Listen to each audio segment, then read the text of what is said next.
India book of record रे स्थान पाइले। नुआपड़ा सदर ब्लॉक साहिपाल ग्रामर पुरुषोत्तम गौड़ 30 सेकेंड रे 210 रु ऊर्ध पंचमारी इंडिया बुक रेकर्ड रे स्थान पाई नुआपड़ा जिले में समस्त प्रशंसा भाजन होइछंती। से जने अंतर्जातीय कराटे संपन्न खेलाली बोली प्रकाश करथिले। से 8 वर्ष हैला क्रमागत कराटे प्रशिक्षण नेउछंती। से अन्य मानक भली किपरि निजर ग्राम जिला और देशर नाम उज्जवल करी गौरवान्वित करिवे सेथिपई कठिन परिश्रम करी इंडिया बुक ऑफ रेकर्ड रे स्थान पाइछंती और एहार श्रेय तांको कराटे गुरु को दैछंती।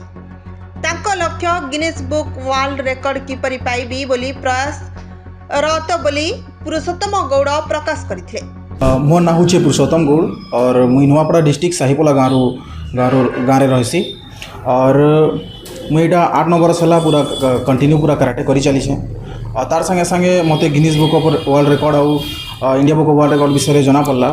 तो मते भी इच्छा है कि मुई भी ये रेकर्ड रे भाग नेमी और निजर अंचल ना निजर गाँव ना निजर डिस्ट्रिक्ट ना रोशन करमी बोलिक मुई भी भावली आउ मुई भी से अप्लाई कली आउ से बहुत मेहनत कली और बहुत मेहनत पर से सिलेक्शन भी हेली आउ finally more India book of record रे अचीवमेंटा हैला से मोर रेकर्ड हो पारला आउ इटा सबू मोर गुरु अच्छन कोच अच्छन ताकर लगी ही सब हो पारिछे ताकर एखा सब मेहनत लगी भी मुझे आगे आस पारिछे।